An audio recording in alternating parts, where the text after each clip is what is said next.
ეხლა კიდევ ერთი ქვეპუნქტი შესავლისა, რასაც დღეს გვექნება საუბარი, ეს არის კვლევის საგნის შესახებ არსებული ვითარება. ეს შეიძლება სხვადასხვა სათაურით იყოს ეს ქვეპუნქტი შესავალში მოცემული, შეიძლება იყოს თქვათ კვლევის საგნის შესახებ არსებული სამეცნიერო წყაროების მიმოხილვა და ასე შემდეგ.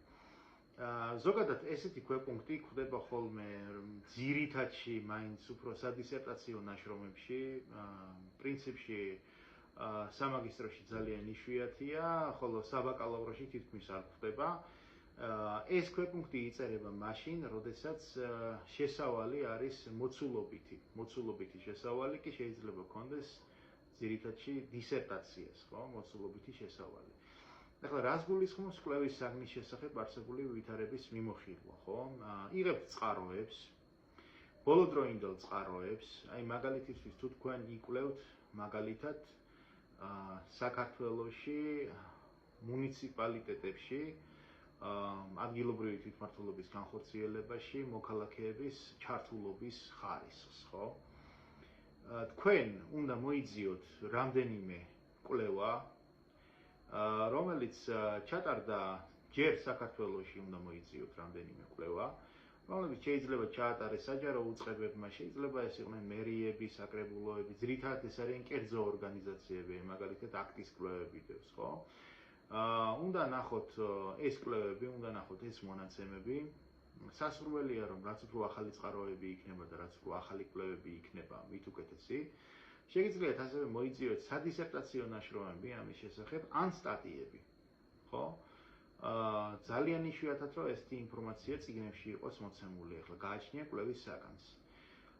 და უნდა აღწეროთ შესავლის ქვეპუნქტში, ანუ კვლევის საგნის შესახებ ამჟამად არსებული ვითარება, ან თქვათ, როგორც უკვე გითხარით, მეორე სათაური შეიძლება გქონდეს სამეცნიერო წყაროების მიმოხილვა, ხო, ამჟამად არსებული სამეცნიერო წყაროების მიმოხილვა, უნდა მოიძიოთ ეს წყაროები და გადმოსცეთ, მოყვეთ თხრობით ფორმაში რა ტიპის კვლევები არის, როდის ჩატარდა, ვინ ჩაატარა, რა იყო ამ კვლევების მიზანი და ამოცანები და მოკლედ უნდა აღწეროთ რა შედეგებამდე მიგვიყვანა მან, ხო, რა აჩვენა მაგალითისათვის მოქალაქეთა ჩართულობის კუთხით ადგილობრივი თვითმმართველობის განხორციელებაში, ხო?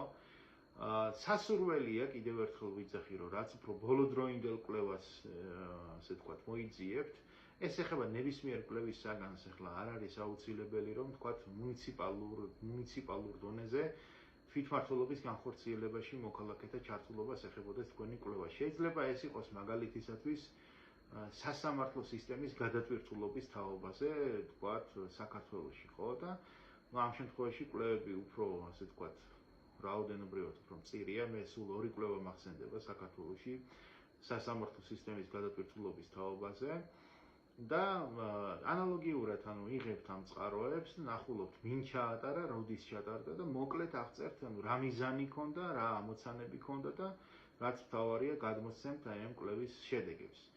ამავე ქვეპუნქტში შეგიძლიათ, რომ ასე ვთქვათ, შეადაროთ ერთმანეთს მიღებული კვლევის შედეგები, ანუ სხვადასხვა დროს ჩატარებულმა ვთქვათ კვლევებმა რა სურათი გვიჩვენა. მაგალითად ძალიან ხშირად ხტარდება ხოლმე საქართველოში და ძალიან გადაღებული თემა არის ქალთა მიმართ ძალადობა, ეგრეთ წოდებული ფემიციდით რაც მთავრდება, ხო? ეს ფემიციდი უკვე არის სისხლის სამართლის დანაშაული და ქალთა მიმართ ძალადობა, გენდერულად მოტივირებული ძალადობა არის ის, რაც ხდება მისი მიზეზი, ხო?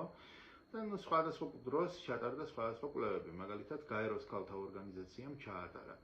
იღებთ რამდენიმე, ასე ვთქვათ, აი ესეთ ნაშრომს, რომელ წელს ჩატარდა, რა მიზანი ჰქონდა, ვთქვათ, ვინ ჩაატარა, რა, ასე ვთქვათ, პოპულაციაზე ჩატარდა და რა შედეგები იქნა მიღებული და ერთმანეთს ადარებთ, ხო, რომ აი ვთქვათ, ამ წელს ჩატარებულმა კვლევამ 20 წელს ჩატარებულმა კვლევამ მოგცა ეს შედეგი, 2023-ში კიდევ ჩატარდა და მოგცა სხვა შედეგები, რა განსხვავებებია, ამაზე უნდა გაამახვილოთ ყურადღება.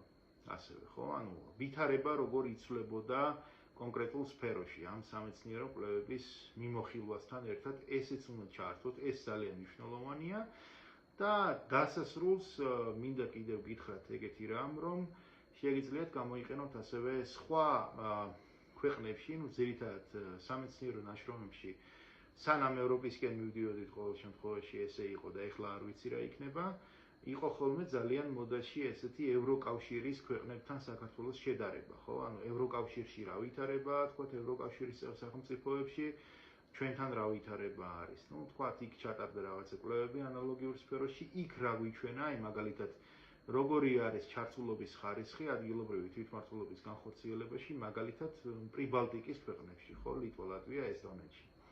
ამას აიღებდნენ და ადარებდნენ, ჯერ ადგილობრივი კვლევების შედეგებს მიმოიხილავთ, მერე რაღაც შედარებას გააკეთებთ.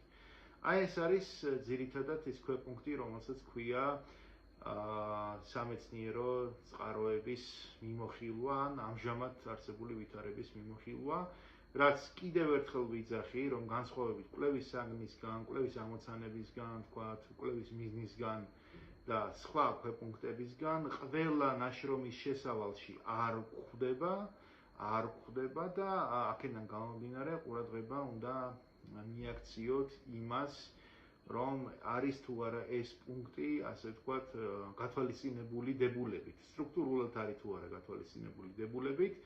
იმ შემთხვევაში თუ არ არის გათვალისწინებული დებულებით, მისი დაწერა სავალდებულო არ არის. კიდევ ერთხელ ვიმეორებ, რომ ეს ქვეპუნქტი ძირითადად გვხვდება სადისერტაციო ნაშრომებში და როგორც წესი მიზნად ისახავს დაახლოებით 7-8 მაქსიმუმ წყაროს მიმოხილვას ბოლოდროინდელი სამეცნიერო წყაროებისა თქვენი კვლევის საგნის თაობაზე. სულ ეს იყო, რაც შესავლის ამ ქვეპუნქტთან დაკავშირებით მინდოდა მეთქვა. შემდგომში დავდებ დეტალურ, ასე ვთქვათ, როლიკებს სამეცნიერო ნაშრომის მომზადების თაობაზე, ესე რომ გაგრძელდება ვიდეოების დადება და ასვით კითხვები. იმედია, რომ გამოსადეგია ეს ინფორმაცია, რაც მოგაწოდეთ და გისურვებთ წარმატებებს.